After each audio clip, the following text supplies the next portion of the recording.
Assalamualaikum warahmatullahi wabarakatuh. Waalaikumsalam warahmatullahi wabarakatuh. Alhamdulillahi wahdah, sadaqa wa'dah, wa nasara abdah, wa a'azza jundah. Wassalatu wassalamu ala man la nabiyya ba'dah, wa ala alihi wa sahbihi wa mawalah. La hawla wa la quwwata illa billah, amma ba'du. Saudara-saudara kaum muslimin rahimakumullah, seperti kita maklum bahwa Allah subhanahu wa ta'ala menciptakan manusia dan jin untuk melaksanakan ibadah kepadanya. Manusia yang ingkar terhadap perintah ini dinamakan dengan orang-orang kafir. Sedangkan jin yang mengingkari perintah ini dinamakan dengan setan atau syaitan dalam bahasa Qur'annya. Kemudian dalam perkembangannya, jin-jin yang kafir yang dinamakan setan ini bersekongkol dan menjadi bala tentaranya iblis untuk menggelincirkan manusia dengan berbagai macam cara dan jalan dari hal-hal yang diridhoi oleh Allah Subhanahu wa ta'ala. Adapun yang namanya iblis pada hakikatnya cuma satu saja, yaitu yang ingkar kepada perintah Allah untuk sujud kepada Nabi Adam alaihi salam. Iblis inilah kemudian yang menjadi sesepuh, raja, biang atau dedengkotnya para setan. Seluruhnya akan tunduk kepada komando iblis, akan taat dan setia kepada perintah iblis untuk mencari teman yang sebanyak-banyaknya guna menemani mereka di neraka nanti. Maka mereka pun melakukan satu proklamasi yang bisa kita baca dalam surah Al-A'raf ayat 16 dan 17, di mana iblis dengan tegas menyatakan, qala fabima aghwaytani la aq'udanna lahum siratakal mustaqim. Wahai Allah, kata iblis, dari sebab engkau telah menghukum saya, dari sebab engkau telah mengusir saya dari surga, maka saya berjanji akan menipu, akan menggelincirkan mereka, Adam dan keturunannya, dari jalanmu yang lurus. Apa jalan yang lurus? Tidak lain Islam ini. Dengan segala cara dan jalan, iblis dan bala tentaranya akan berusaha menggelincirkan manusia dari jalan yang lurus. Caranya bagaimana? Ayat ke-17 menjawab, "Tsumma la'atiyannahum min ba'di aydihim." Akan kami datangi mereka, akan kami goda mereka dari arah sebelah depan. Kalau cara itu tidak kena, wa min khalfihim, kami goda mereka dari sebelah belakang. Andai kata cara itu pun tidak mempan, wa an aimanihim, dari arah sebelah kanan. Kalaupun itu gagal, wa an syama'ilihim, kami akan datang dari arah sebelah kiri. Pendeknya dari 4 penjuru angin, iblis dan seluruh bala tentaranya yang bernama setan belum akan puas sebelum kita tergelincir dari jalan yang lurus yang diridhoi oleh Allah Subhanahu wa ta'ala. Sebagian ahli tafsir menjelaskan bahwa jika iblis menggoda dari arah depan, yang dimaksud dari depan ini adalah dunia, sehingga manusia menjadikan dunia sebagai tujuan akhir dari seluruh kegiatan hidupnya. Ia pergi pagi, pulang sore, peras keringat, banting tulang, tidak ada yang dikejar kecuali dunia, dan cuma untuk kepentingan dunia. Dunia yang membuat orang berpaling daripada akhirat. Dunia yang membuat orang lupa kepada tujuan penciptaannya. Maka dunia termasuk perangkap iblis. Apa isi dunia? Biasanya yang lazim itu 3 ta itu. Harta, tahta, wanita. Itu yang bikin orang jadi sibuk sampai lupa kepada tujuan penciptaannya. Untuk apa dia diciptakan oleh Allah? Ini wa'an min baini aidihim. Kami goda mereka dari arah depan dengan menyodorkan dunia dalam bentuk yang hijau ranau, dunia dalam bentuk yang manis sehingga mereka tenggelam di dalamnya lalu melupakan akhirat. Kalau cara itu juga tidak kena, wa min khalfihim, kami datang dari sebelah belakang. Kami lupakan mereka kepada akhirat. Itu mah urusan nanti bagaimana saja. Yang penting yang kita hadapi sekarang apa? Dunia. Akhirat kita belum tahu dan bahkan belum tentu ada. Yang sudah pasti saja kita garap. Melupakan akhirat. Wa an aimanihim, yang dimaksud dari arah sebelah kanan, iblis dan setan selalu menghalang-halangi manusia untuk berbuat kebaikan. Karena kanan adalah lambang kebajikan. Sedangkan an syama'ilihim, kiri adalah lambang kejahatan. Dicegahnya kita berbuat kebajikan dan dibisikannya kita untuk selalu melakukan kejahatan dan kemunkaran. Wala tajidu aktsarahum syakirin, dan akan kamu dapati sedikit sekali di antara manusia yang bersyukur atas nikmat yang telah engkau berikan kepada mereka. Ditanamkan rasa ingkar kepada nikmat. Jika kita tidak kufur iman, dibuatnya kufur nikmat. Mengeluh padahal hidup sudah serba cukup. Merasa masih sangat kurang padahal orang lain sudah titik air liurnya melihat keadaan kita. Sedikit sekali di antara mereka yang pandai bersyukur kepada nikmat yang telah engkau berikan itu ya Allah. Jadi untuk ingkar nikmat, bisikan selalu datang dari iblis. Coba lihat itu temanmu yang tidak pernah sholat, rezekinya lancar, kamu berhenti saja sholat. Yang tidak pernah ke masjid, pangkatnya naik terus, udah berhenti aja ke masjid.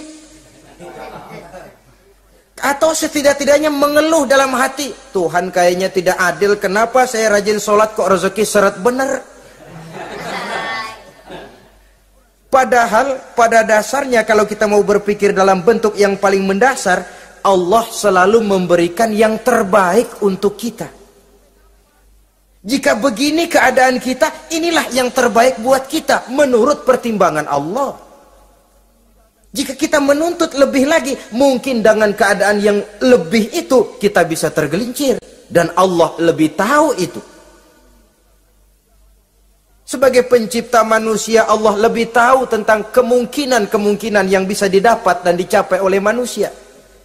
Bahasa ringannya, rezeki lu segini aja deh, lu jadi rajin sholat. Kalau rezeki lu melebihan jadi orang kaya dikit, nanti ngelihat masjid minggir. Allah selalu memberikan yang terbaik kepada kita. Saudara-saudara kaum muslimin, adapun iblis dan setan sudah menyadari betul bahwa iblis dan setan tempatnya di akhirat nanti jelas neraka. Itu mereka sudah sadari betul. Maka yang mereka kepengen sekarang bagaimana mencari teman sebanyak-banyaknya untuk menemani mereka di neraka nanti. Nah inilah yang menyebabkan mereka berjibaku betul. Bahkan ada satu riwayat itu, ada waktu-waktu tertentu di mana para setan ini laporan kepada iblis. Kalau ada yang laporan gagal, bukan main marahnya si iblis ini selaku komandan. Kata setan, Pak, saya gagal menggoda si fulan karena imannya kuat. Goblok kamu. Dengan apa kamu goda dia? Dengan kedudukan. Dia tidak mau. Tempuh dengan jalan lain, barangkali dengan harta. Kalau dengan harta tidak bisa, barangkali dengan wanita. Kalau dengan wanita tidak bisa, tempuh segala macam cara. Dan mereka yang laporannya enak, artinya berhasil menggoda banyak orang-orang beriman, itu kondisinya naik. Bahkan mendapat semacam piagam penghargaan sebagai kadar militan daripada iblis. Nah, mereka berusaha dengan segala macam cara mengumpulkan teman sebanyak-banyaknya. Kalau mereka sendiri sudah tahu pasti, sadar nasib saya di akhirat nanti pasti masuk neraka. diazab dan disiksa oleh Allah. Cuma saya begini ini lantaran ulahnya Nabi Adam dulu.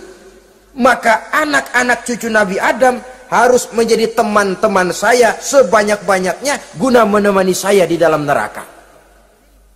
Oleh karena itu, pada kesempatan pertemuan saat ini, kita akan membicarakan siapa sih teman-teman setan itu.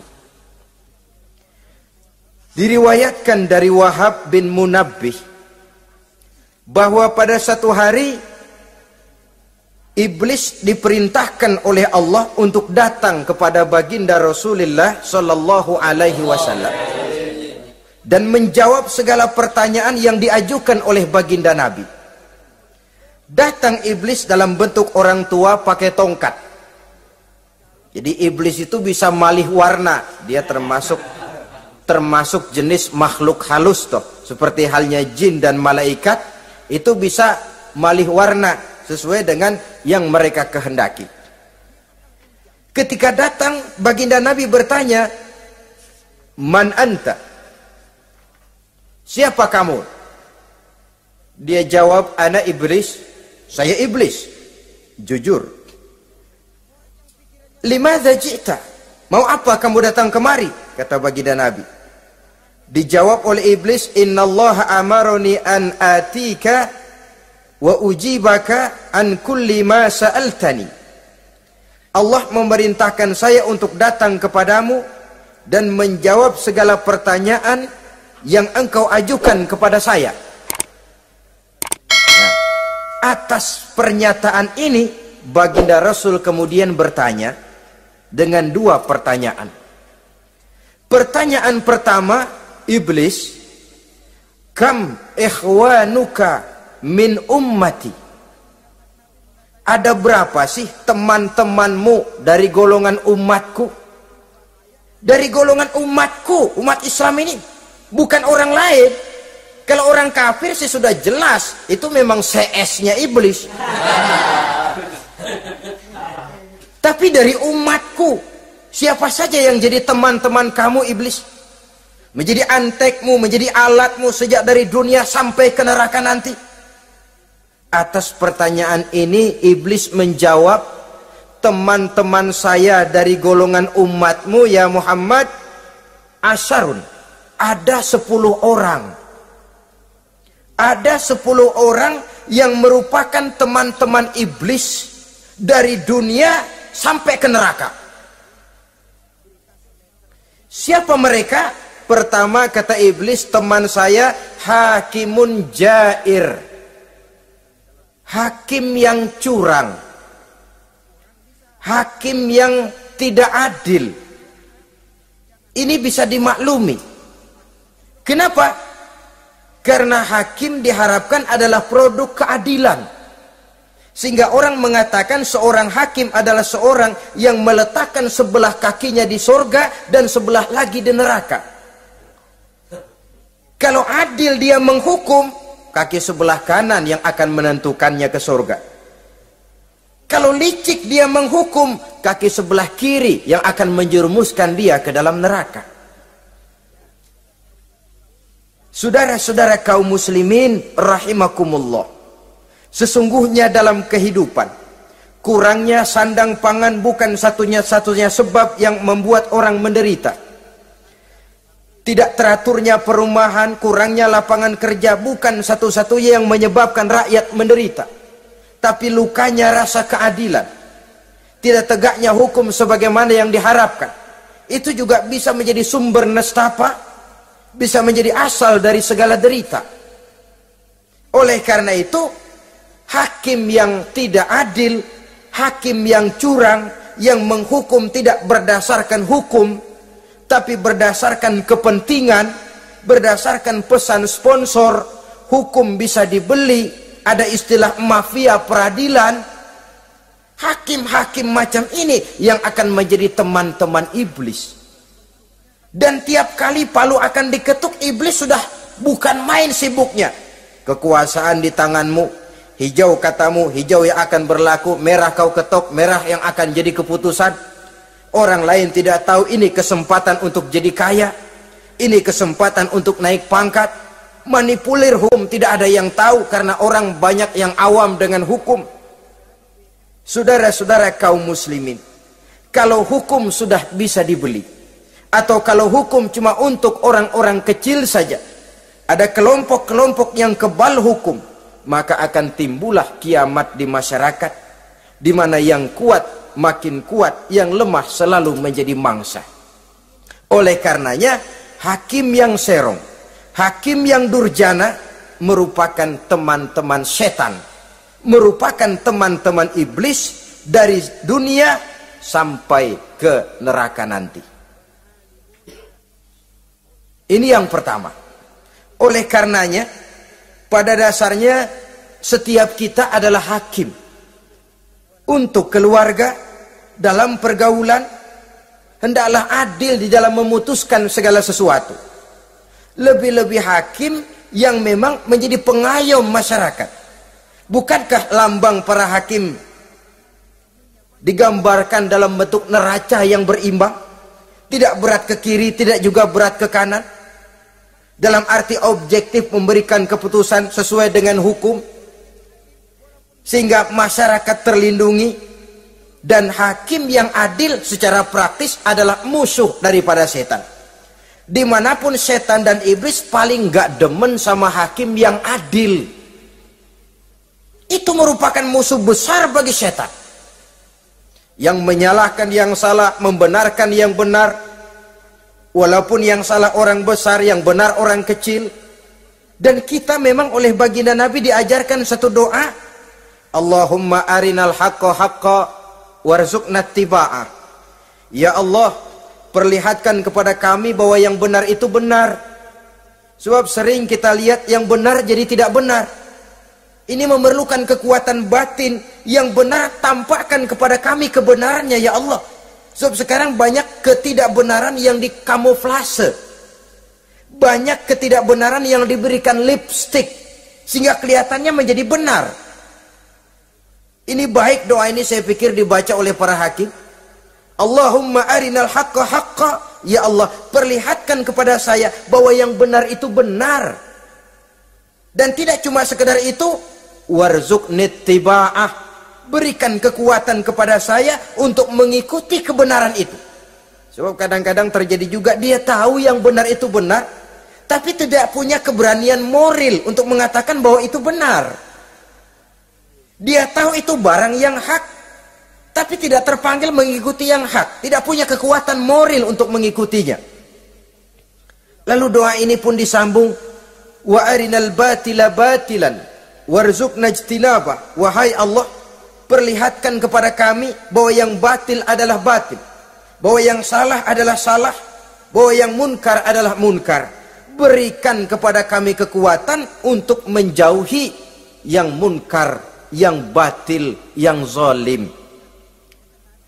Saudara-saudara kaum muslimin rahimakumullah, kita sering mencaci kaum pelacur sebagai sampah masyarakat. Tapi sadarkah kita bahwa pelacuran di bidang hukum, pelacuran di bidang intelektual, kadang-kadang pelacuran di bidang agama, dalam arti menjual ayat untuk membela yang salah dan menekan yang benar, ini juga tidak kalah bahayanya dengan prostitusi, pelacur-pelacur yang kita anggap sebagai sampah daripada kehidupan masyarakat itu. Oleh karenanya, maka hakim yang adil merupakan musuh utama daripada iblis dan setan. Mereka akan sibuk sekali kalau seorang hakim sudah berketetapan untuk melahirkan keputusan hukum yang seadil-adilnya. Ini yang pertama. Teman setan adalah hakim yang nyeleweng, yang tidak adil. Yang kedua, teman saya, kata iblis, ghaniyun mutakabbir. Orang kaya yang sombong. Orang kaya sombong itu teman setan. Orang miskin sombong itu lebih teman lagi tuh. Sebab ini sudah kelewatan. Kalau orang kaya sombong barangkali masih lumayan lah, memang kaya. Tapi kalau sudah miskin sombong, minta ampun. Orang kaya yang sombong adalah musuh iblis. Sebab pada hakikatnya tidak ada yang kaya dalam kehidupan ini kalau sudah bercermin kepada apa sih yang kita punya.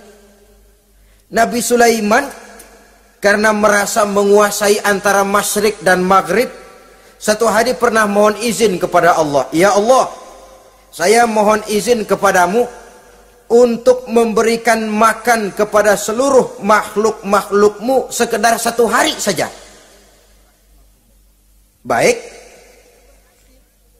Satu hari Nabi Sulaiman mau menjamin menanggung makannya semua makhluk. Karena merasa kaya. Baik, kata Allah. Lalu sibuklah Nabi Sulaiman mengadakan persiapan. Seluruh bala tentaranya, jin, binatang mengumpulkan makanan yang sebanyak-banyaknya, diatur di satu lapangan yang sangat luas. Sebab ini yang mau makan tentu tidak sedikit. Sudah selesai persiapan, kata Allah, sudah selesai Sulaiman? Sudah, ya Allah. Nah, aku mulai dari makhlukku yang paling di bawah. Ikan. Ikan Nun dipanggil oleh Allah. Rezekimu hari ini mau ditanggung Sulaiman. Naik, makan. Naik ikan ini. Sekali makan seluruh persiapan habis. Goleng kepala Nabi Sulaiman, beliau sadar lalu sujud, maha kaya engkau ya Allah. Boro-boro nanggung makanan semua makhluk hidup sehari, ikan satu nggak keurusan. Ini baru sekali makan, bagaimana nambahnya? Jadi apa sih yang kita anggap kaya ini? Maka orang kaya yang sombong pada hakikatnya kacang yang lupa akan kulitnya. Tidak ada yang kita bawa pada saat kita terlahir ke alam ini. Sebagaimana juga tidak ada yang kita bawa pada saat kita meninggalkan alam ini. Harta kita akan pindah nama. Sebab itu yang perlu kita jaga pada hakikatnya tidak lain nilai-nilai iman. Sebab ini yang akan kita bawa. Cuma ironinya, karena iman itu abstrak, bukan benda, orang yang kehilangan iman tidak pernah ribut. Sebaliknya karena harta itu materi, benda konkret, orang yang kehilangan harta cepat merasa, cepat ribut. Motor hilang, ribut. Kenapa? Motor itu benda, kelihatan. Duit hilang, ribut. Televisi hilang, ribut. Kenapa? Benda. Tapi kalau iman yang hilang, wah kelihatannya tenang-tenang saja, Pak.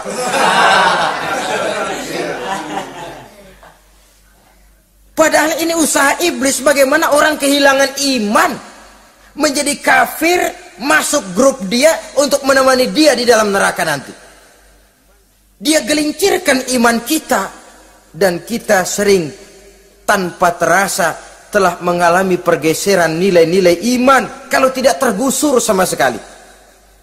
Cuma saya katakan tadi, oleh karena iman ini bukan benda, orang yang kehilangan iman kurang begitu merasa. Padahal ini yang paling berharga. Sebab ini yang akan kita bawa menghadap Allah. Orang itu kalau sudah yakhruju minad dunya bighairi iman, keluar dari dunia, meninggalkan dunia dan seluruh isinya, kembali menghadap Allah dengan tidak membawa iman, tempatnya jelas sudah. Itu yang paling kita khawatir. Pangkat jelas tidak kita bawa. Harta benda akan pindah nama jadi milik ahli waris kita. Tiba-tiba iman yang cuma satu itu tempat kita bergantung, hilang juga dari diri kita. Dengan apa kita mau menghadap Allah? Dan kemalangan apa yang lebih besar dari orang-orang yang telah kehilangan iman pada saat dia menghadap Allah Subhanahu wa ta'ala. Karena itu saudara-saudara, terutama yang diberikan amanah berupa harta oleh Allah dalam kehidupan ini, bersyukurlah kalau saudara diberikan kepercayaan oleh Allah untuk menyalurkan rezeki kepada orang lain. seperti keran yang nyimpen air tapi tidak untuk dirinya, disalurkan kepada yang memerlukannya. Rezeki dia cuma lewat tangan saya. Rezeki dia cuma lewat tangan saya. Berbahagialah orang kalau dipercayai Allah untuk menyalurkan rezeki kepada orang lain. Artinya agen. Wong ditunjuk jadi agen Allah, kok nggak bangga? Kalau sudah kemari cara berpikir, insya Allah rasa bakhil bin pelit alias medit bin koret. Itu insya Allah nggak ada. Kan kadang kita berpikir, yang nyari duit gue setengah mati, lu datang-datang mau minta aja pala lu. Kan itu toh kadang-kadang cara kita berpikir. Ya boleh jadi lalu terasa berat. Tapi kalau kembali kepada kesadaran, barangkali alhamdulillah rezeki dia cuma lewat tangan saya. Kalau saya nggak ngasih dia, barangkali nggak semudah ini saya dapat rezeki. Allah mudahkan rezeki saya karena saya sering membantu orang-orang yang memang memerlukannya. Andai kata saya nggak membantu mereka, belum tentu rezeki selancar ini. Tidak lalu enak aja, peras keringat gua banting tulang, pergi pagi pulang sore, lu datang-datang nada aja. Berbahagialah orang jikalau sekali lagi dia dijadikan agen oleh Allah untuk menyalurkan rezeki kepada mereka yang memang memerlukannya. Kalau tidak ke arah itu kita berpikir, yang timbul bakhil. Bakhil lalu bermegah-megah dengan hartanya, timbul kesombongan. Senang lihat orang susah, lalu dia sendiri dengan hartanya cuma to show only, pameran. Lewat di kampung, senang kalau orang melotot, lihat mobilnya yang serba mengkilap, sepatunya yang serba mahal. Senang kalau, wah, semua gaya hidupnya serba jet set, wah. Senang betul kalau melihat orang sudah serba bengong lihat keadaan dia. Timbul takaburnya, sombongnya, ngenyek kepada yang lain. Maka orang kaya yang sombong, teman iblis, teman setan. Setan senang betul. Sebaliknya secara praktis, orang kaya yang rendah hati adalah musuh iblis. Saudara-saudara kaum muslimin rahimakumullah. Lain memang. Kalau kita diberikan ilmu di akhirat nanti, pertanyaan cuma satu, ilmumu kau amalkan untuk apa? Kalau kita diberikan umur panjang, pertanyaan akhirat satu saja, umurmu kau habiskan di mana? Tapi kalau sudah harta diberikan kepada kita, pertanyaan akhirat dua. Min aina iktasabahu wa fima anfaqahu. Hartamu kau dapat dari mana, kau belanjakan kemana? Depan belakang ditanya. Yang ketiga, teman iblis itu tajirun khain. Pedagang yang berkhianat. Baik kepada sesama teman pedagangnya, karena ingin lebih maju dari yang lain.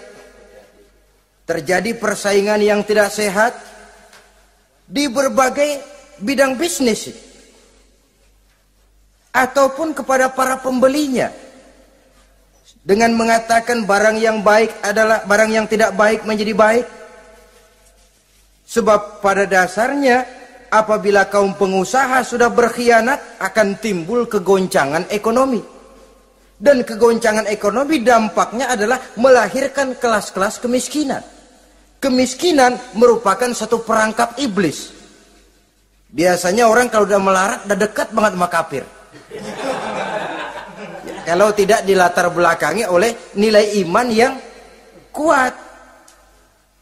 Udah melarat, udah dekat benar dah sama kafir. Apalagi iblis ini menggodanya pandai dia. Kepada orang miskin dia datang dengan bujukan materi. Kepada yang cukup hartanya dia datang dengan bisikan lain. Pendeknya iblis dan setan itu ibarat tukang joget, dia ngerti betul irama kendang.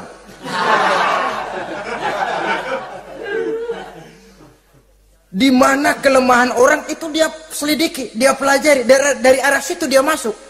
Dan secara strategi perang, iblis dan setan ini posisinya memang lebih menguntungkan daripada kita. Kenapa? Dia melihat kita, kita mah nggak lihat dia. Dia bisa pelajari kebiasaan dan kecenderungan kita. Kita nggak tahu kadang-kadang kelemahan kita. Dari arah itu dia masuk. Posisi dan strateginya lebih menguntungkan daripada kita. Saudara-saudara kaum muslimin rahimakumullah. Bila ekonomi sudah goncang, terjadi penimbunan barang, terjadi spekulasi harga, timbullah kegoncangan sosial. Dan dikala itu setan dan iblis pesta. Dia merasa perangkapnya berhasil. Persaingan-persaingan yang tidak jujur, yang pada dasarnya akhirnya bukan cuma merusak sistem ekonomi, tapi juga mempengaruhi hasil kerjaan. Dalam tender-tender usaha-usaha besar misalnya, oleh karena mengajar supaya dia yang mendapat proyek, dia tidak segan sogok sini, suap sana, semir sana, usap sini. Tinggal untungnya sedikit dan dia harus dapat untung besar. Akhirnya apa? Proyek yang dikerjakan cuma asal sekedar jadi. Tidak seperti standar yang ditetapkan lagi.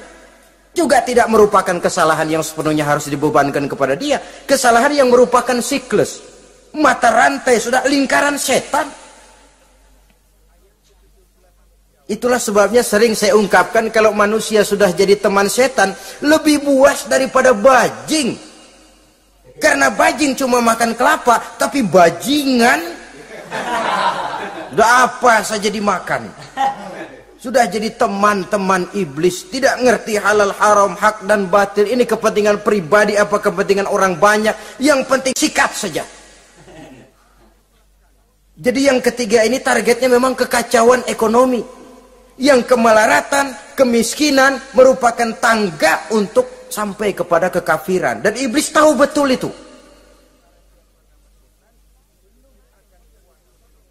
Lain misalnya contoh yang diberikan oleh Rasul. Rasul kan pernah dagang di kala remaja itu. Membawa dagangannya Siti Khadijah. Kain. Beliau dagang kain. Berapa kain ini?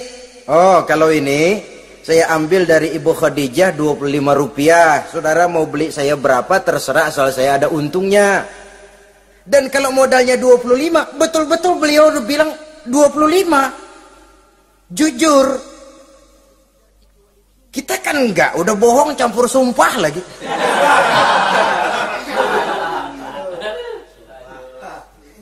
Ini yang ketiga.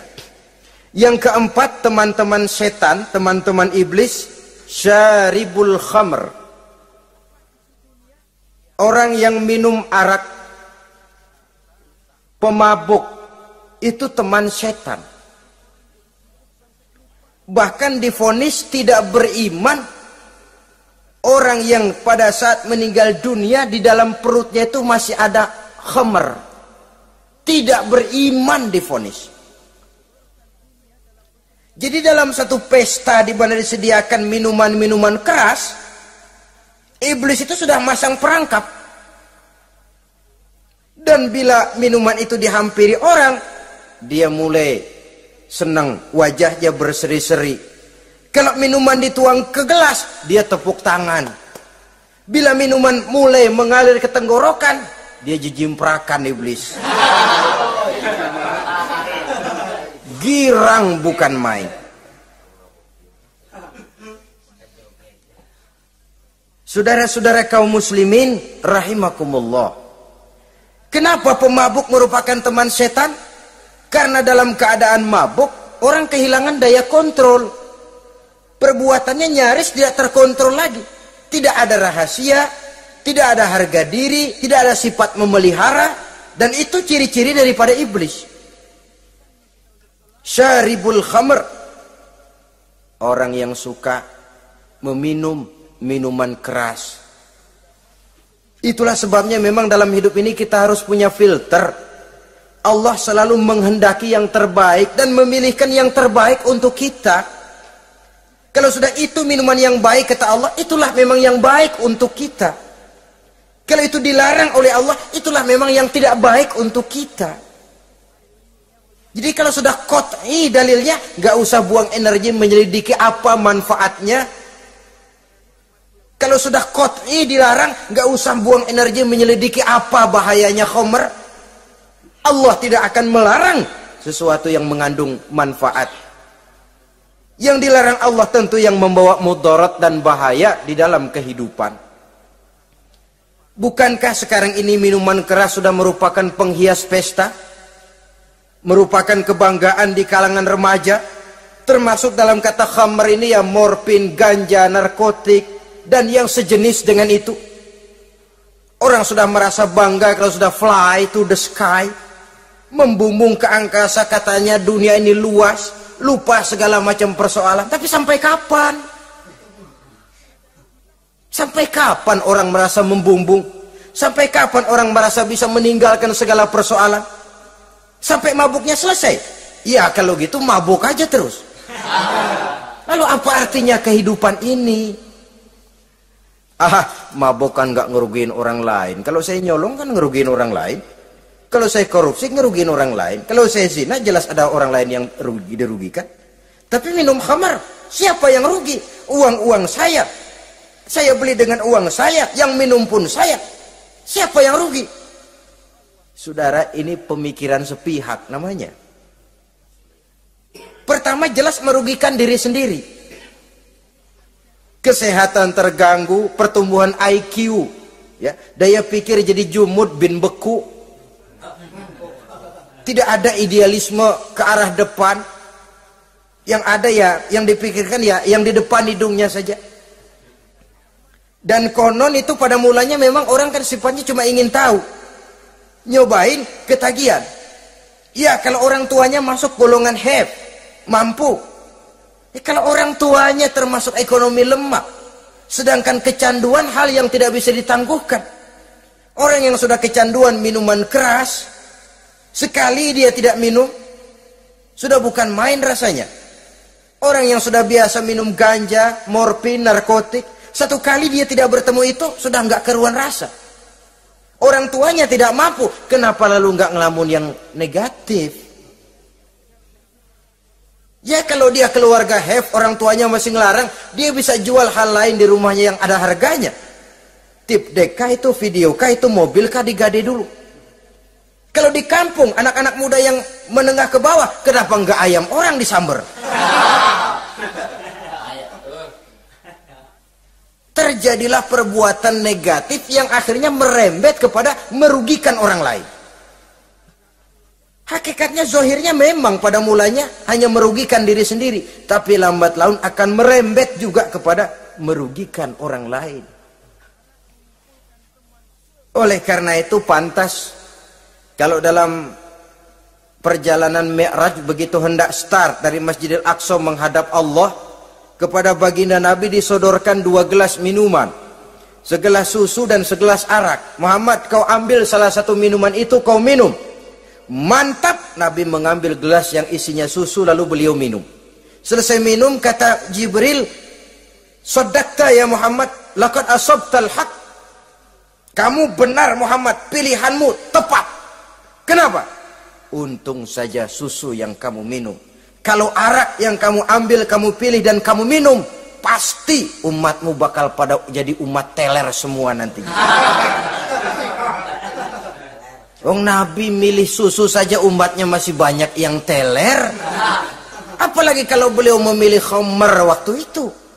Tapi ini sekedar simbol bahwa begitulah kita dalam hidup. Saudara, kalau di depan kita ditaruh segelas jamu, segelas sirup, kira-kira pilih mana? Jamu. Sirup apa jamu? Jamu. Orang yang berpikir panjang ke depan, dia bakal pilih jamu.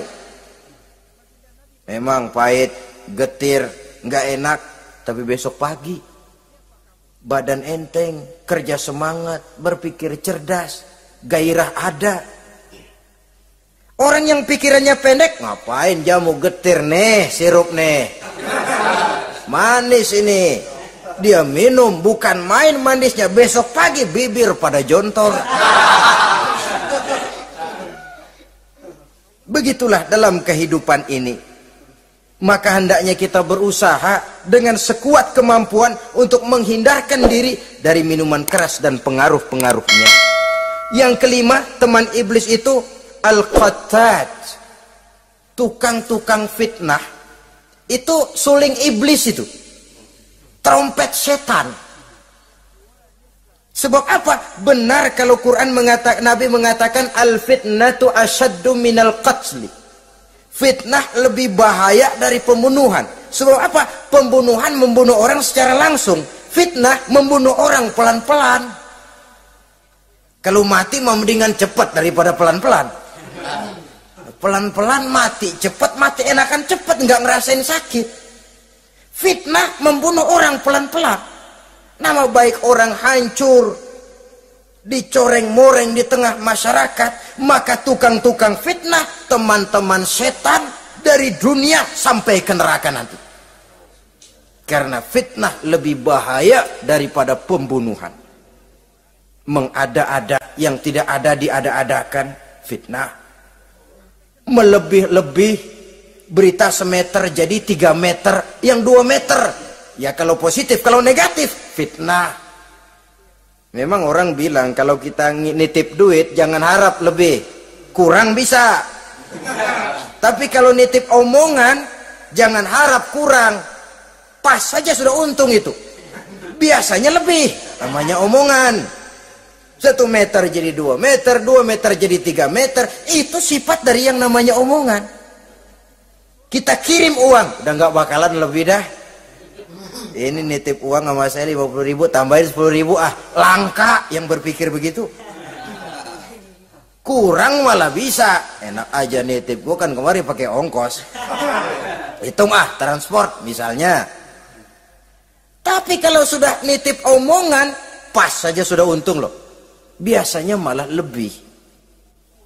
Fitnah pernah melanda Nabi Zakaria. Fitnah pernah melanda Habil dan Qabil. Fitnah pernah melanda Nabi Ibrahim. Fitnah bahkan pernah melanda kehidupan baginda Rasulullah Sallallahu Alaihi Wasallam. Dalam peristiwa yang lazim kita kenal dengan hadisul ifki, bagaimana gosip pun sempat mengguncang rumah tangga kehidupan baginda Nabi. Sehingga pantas kalau beliau sendiri mengatakan al-fitnatu asyaddu minal qatli. Fitnah itu lebih bahaya daripada pembunuhan, karena fitnah membunuh orang secara pelan-pelan. Saudara-saudara kaum muslimin rahimakumullah, lidah tidak bertulang. Shaghirul jirmi azimul jurmi, kecil bentuknya tapi besar akibatnya. Kalau kita luka karena silet 2-3 hari boleh sembuh, tapi luka karena lidah seumur hidup kita ingat. Asal lihat orangnya ingat, nih dia nih yang ngomong kagak enak, bang adik gua tandain dah.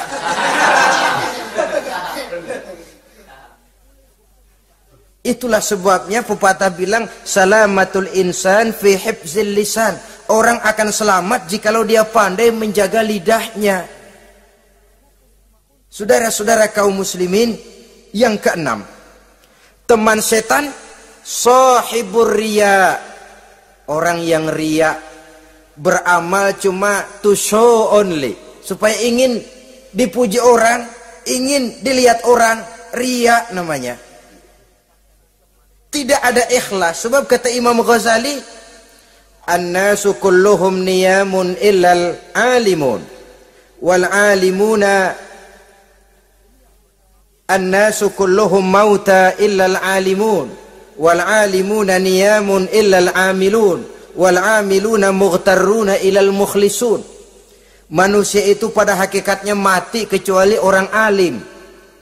Orang alim sekalipun hidup hakikatnya adalah tidur, kecuali orang yang mengamalkan ilmunya. Dan orang yang mengamalkan ilmunya banyak yang tertipu, kecuali orang yang ikhlas. Tepat ini fatwa Imam Ghazali. Manusia hakikatnya tidur, kecuali orang yang alim. Orang yang alim walaupun hidup tapi tidur. Hidup tidur, ya nggak bisa berbuat banyak, kecuali orang yang mengamalkan ilmunya. Dan orang yang mengamalkan ilmunya banyak yang tertipu, kecuali yang ikhlas. Jadi kalau amal itu adalah jasad, ikhlas itu adalah ruh. Amal tanpa ikhlas patung. Patung tidak bisa berkembang, tidak bisa berbuat banyak, namanya patung. Itu amal tanpa ikhlas. Ini termasuk penyakit batin toh, ikhlas, ria, ujub, sum'ah, penyakit kepengen didengar orang, penyakit kepengen dilihat orang. Wah, kalau sembayangnya dilihat orang mantap betul, kayak besok mau mati. Tapi kalau sudah sembahyang nggak dilihat orang, wah kilat khusus, cepat bukan main. Ria. Ini yang menghancurkan amal ini nggak terasa. Sifat kita sendiri. Ria ini menggeragoti amal sebagaimana api menggeragoti kayu bakar. Yang ketujuh, teman setan akilu malil yatim. Orang yang memakan harta anak yatim. Itu setan senang betul itu. Dia bisikan, nah, kau kan ngurus anak yatim. Kau sudah menanamkan budi kepada mereka, jadi wajar kalau kau ambil bagian. Mula-mula memang dalam batas yang wajar, makin lama malah berebut sama yatimnya. Makin kesonoin, yatimnya malah nggak keduman, panitianya yang kenyang. Akilu malil yatim, orang yang memakan harta anak yatim secara zalim, ini merupakan teman setan. Sebaliknya, orang yang melindungi anak yatim, kata Nabi, seperti dua jari ini dengan aku di akhirat nanti. Dekat derajatnya dengan Rasul. Yang kedelapan, teman setan al-mutahawinu bis shalah. Orang yang nganggap enteng sholat. Ngenteng-ngentengin sholat. Nanti aja dah, kalau udah tua-tuaan, sembahyang mah gampang, saban sari ada. Kalau ini nih tinju jarang-jarang. Al-mutahawin, ngenteng-ngentengin. Pada dasarnya agama itu mudah. Jangan dipersulit, tapi juga jangan dipermudah. Agama itu tidak berat. Jangan diberat-beratin, tapi juga jangan dienteng-entengin. So yang enteng kalau kita entengin, akhirnya menganggap remeh. Mulanya memang sedikit, makin lama makin banyak, makin lama makin banyak, makin bertumpuk. Apalagi kalau sadar kita sholat adalah tiang daripada agama. Bagaimana rumah akan tegak tanpa tiang yang kuat? Bagaimana agama akan tegak dalam diri seseorang kalau sholatnya dia enteng-entengi? Jangankan yang sunnah, yang wajib saja. Kadang-kadang tutup lubang, gali lubang. Padahal itu merupakan tiang pokok. Rumah itu untuk kuat harus ada tiang-tiang tambahan. Tiang tambahan ini ya nawafil, ya rawatib, sholat-sholat sunnah itu. Itu untuk menjaga stabilitas temperatur batin kita kepada Allah. Al-mutahawinu bis shalah. Jadi kalau sudah masuk waktu, beduk misalnya berbunyi, azan berkumandang, iblis mulai menyebar bala tentaranya. Pasukan, siap.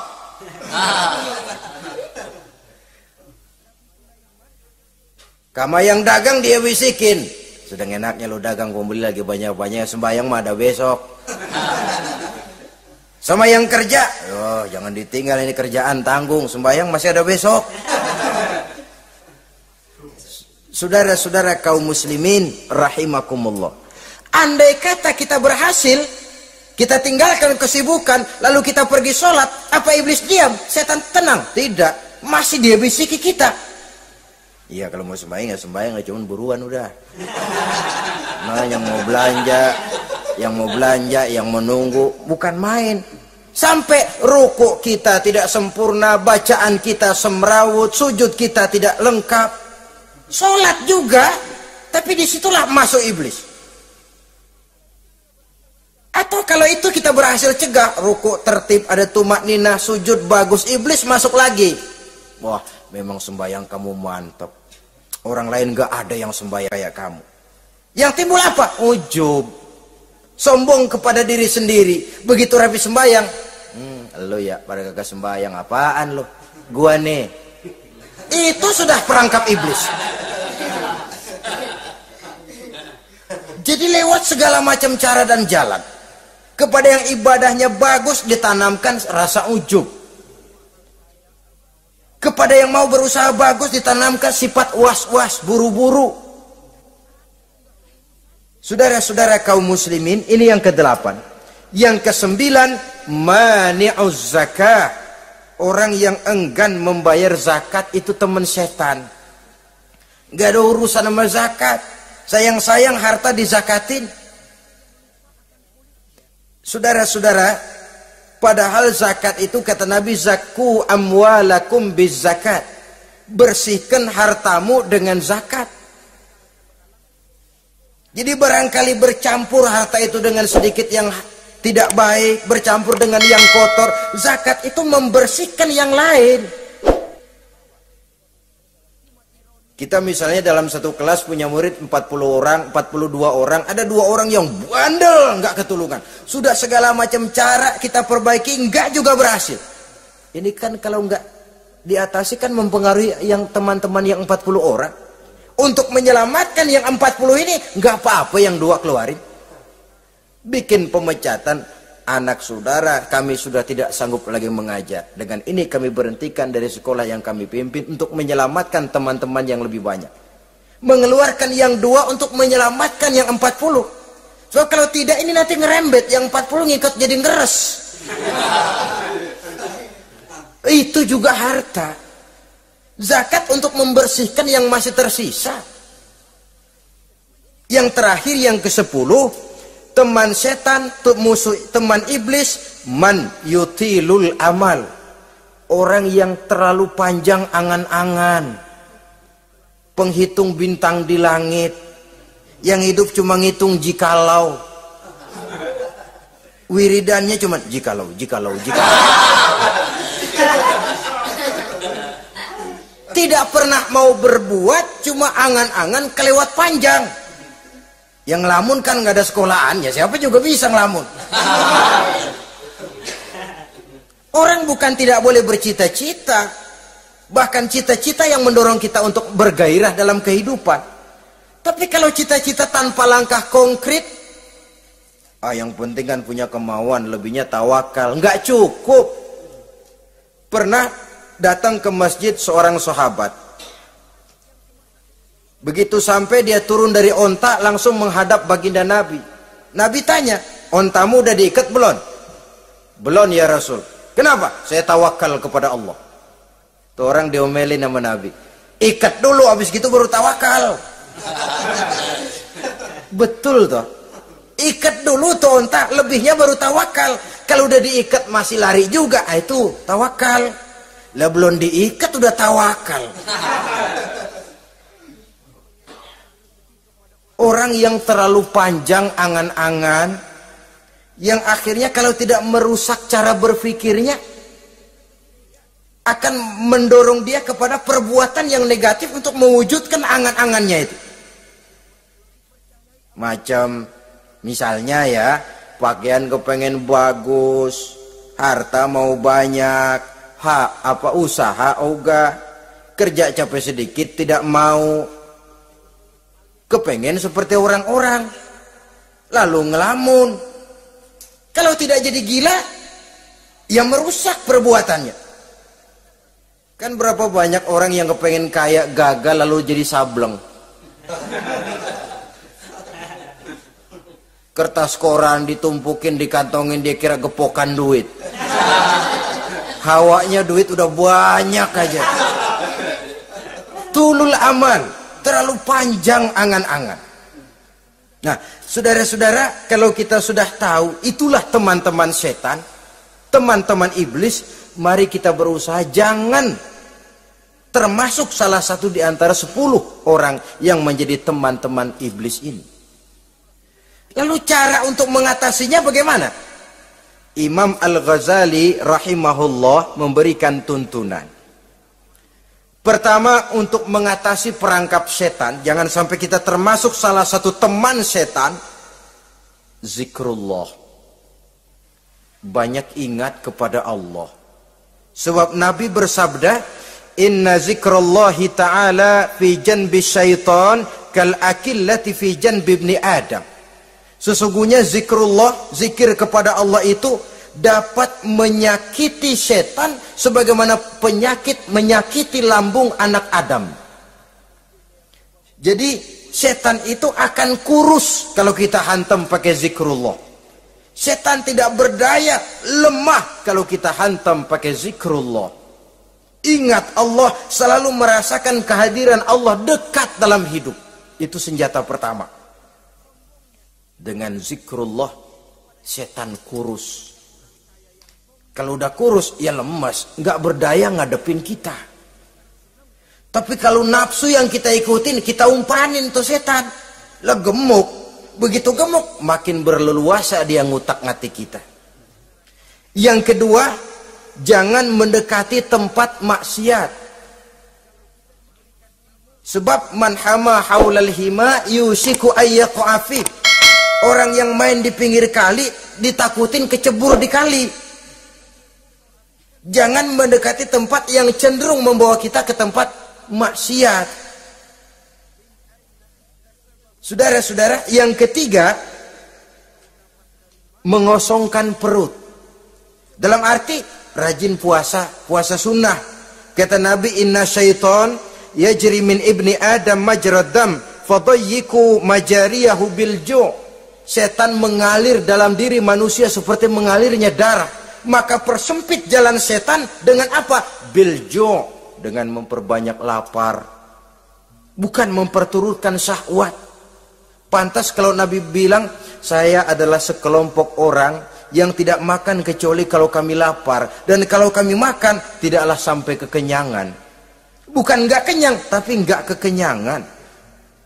Yang terakhir kata Imam Ghazali, hendaknya kita selalu ingat bahwa tujuan iblis dan setan adalah menjerumuskan manusia, menyengsarakan manusia, supaya kita menjadi teman mereka di neraka nanti. Kalau ingat itu, insya Allah kita bisa mengerem diri. Nah, inilah saja yang dapat kita sampaikan pada pertemuan kali ini. Mudah-mudahan ada manfaatnya. Terima kasih dan mohon maaf. Usikum wa nafsi bitaqwallah. Wassalamualaikum warahmatullahi wabarakatuh. Waalaikumsalam.